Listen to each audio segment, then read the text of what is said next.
Series 8 is a very divisive series for many, and I honestly think Listen breaks that trend with its very brilliant concept, very reminiscent of the episode Midnight from season 4. Much like that episode, it utilizes the fear and mystery to tell a very character-driven story, making it stand out amongst the rest in the series. In this video, I'll be discussing its pros and cons and just talking about my general thoughts on the episode. So let's start off with the pros and keep it a bit positive. So the first one is that the villain is amazing. The idea alone is amazing, but for me, that really gripping intro sequence with the Doctor talking about a creature with perfect hiding, it's so intriguing, and from the get-go, you were truly into that character. Or creature. Like I said in the intro, it's very similar to the Midnight Entity in the fact that you don't know what it is truly, but it still is very, very compelling. We also never get a definite answer on this throughout the episode. I know near the end you have Clara that kind of makes it seem like it isn't real, and I feel like that's what they want you to go with, but you could easily take it either way, and I really like that.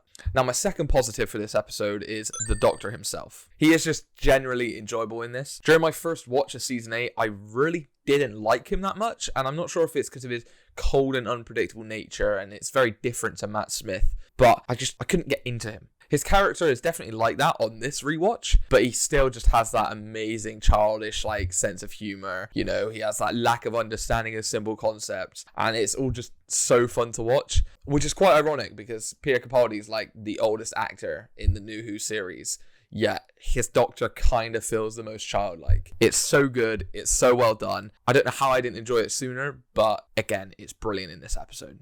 Now, my third positive is that it builds to the story arc really well. It may not be a positive to others because, that might just be a thing you expect. But for me, I didn't see it the first time around. So this time it kind of caught me by surprise and I actually quite enjoyed it. The conflict Clara and the Doctor have throughout the series is actually present here and has very early signs of that. I mean, throughout this episode, we see moments of love and anger between the two characters. Nothing that quite makes them reach the tipping point yet, but it's enough to see that it's going to happen. I mean, the most key moment for this is just the Doctor being very, very bossy and overpowering in the scene in Orson's space station. You don't get that with other Doctors often. The relationship him and Clara have had throughout is very much being just like a friendship, whereas this almost feels like he's letting her come along just for an experience, and it is still him in charge. And, that is definitely something that could push her away because she's kind of like that to herself to some extent. Now, number 4 for me is the ending itself. Now, firstly, it's because we get to see more of the Doctor's past, which you never see. It just adds so much to him as a character for the episode, but also part of this story arc this season goes on, it kind of ties into that because we see the Doctor going down the path of being a soldier, it seems like.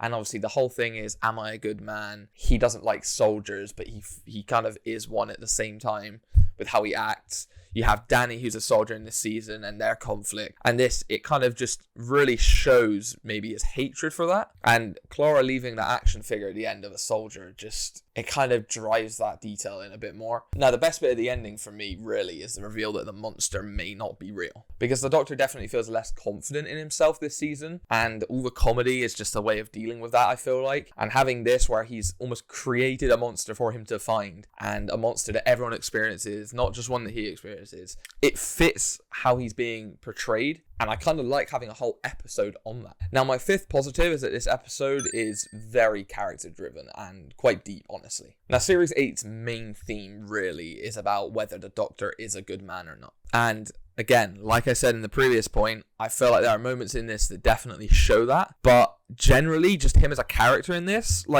his cold and harsh behavior, it almost seems like a front, trying to push people away just because he thinks he's a danger to them. I mean, there was even a scene early in the episode where she asked him how long he's been traveling alone, as it can kind of seem like he's traveled alone for a long time because he's being very distant. That alone just shows he thinks he's a danger to other people because he loves people. He's normally always traveling, having companions. Having none for this long time, it definitely shows that. This whole episode really focuses on the characters of this story, and I know I've mainly spoke about the Doctor, but even for Danny and Clara with their failed date and this Christmas Carol sort of story, where she gets to see the past and the future, the fault in her conversation with Danny, it's all played really well. And whilst that side of it isn't as deep as the Doctor, I think there is still enough there to see how their relationship builds to what it is so fast in the season. Because an issue for me was always that they kind of got together really quick. But even just from this episode, like, we don't see everything that happens with Clara, but once you can see that she learns that it's all going to work out because of their grandchildren, it all just changes, and you can kind of then believe that they are going to end up together in future episodes. I could probably break this down even more, but the video would be extremely long, and to be honest, it would probably start to get very confusing. Now, I don't like being negative, but we gotta have some negatives in this episode, and one of those for me is pacing. Because of the many locations, it moves so fast, and there's like many times where you're like, oh, this gotta be the end. We've had like 3 areas, we've moved through it, we've kind of got a story that goes around. It's not the end.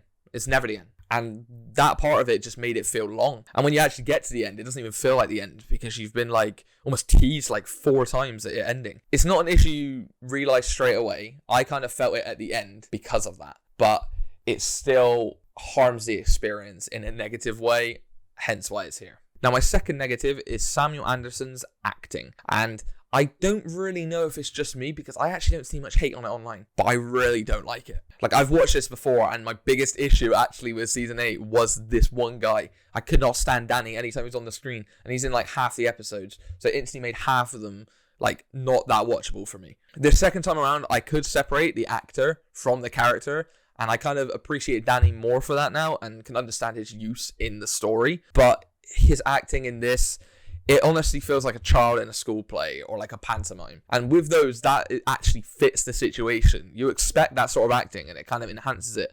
But when you've got a serious drama like this, it really feels out of place. I'm not sure if this is one of his first acting jobs, because if it is, then fine. It's just, every time he's on screen, I find it hard to watch. I actually think this is only exaggerated when you have Jenna Coleman opposite him on a date scene, and she is just so good at acting. It's like so seamless, it feels real. And then you go to him and I can't even believe a word he's saying. Like, it feels like acting, and I don't think you want acting to feel like acting, if that makes any sense. Now, before I reveal the rating for this episode, if you are enjoying the video, please hit that like button so it can reach more Whovians. And if you would like to see more review and or Doctor Who content, go down below and hit that subscribe button, just so you do not miss out on any future videos. With that said, let's get straight into the rating.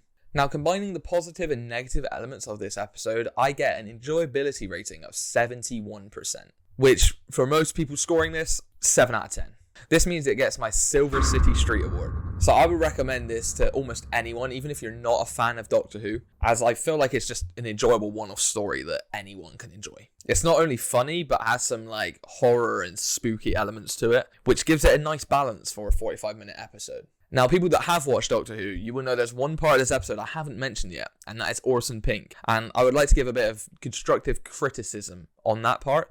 It's not quite a negative or a positive for me. It's neutral because I don't mind what they did with it. But I think for future episodes, there are changes they should do to a story like this to make it more enjoyable for everyone, not just me. Now, people have issues with the Orson Pink sections of this episode because it kind of suggests that Danny and Clara have grandchildren, which we do learn is not possible later in the season. But for me, that sort of time travel can work because we see fixed points become not fixed points. We also see characters that never existed exist, and vice versa. So I don't think it breaks it, in my opinion. But I do think this episode needs to stick to one form of time travel because it does use a different form of time travel when using the Clara under the Doctor's bed in the barn situation. Like, this sort of time travel is like the one timeline sort of thing.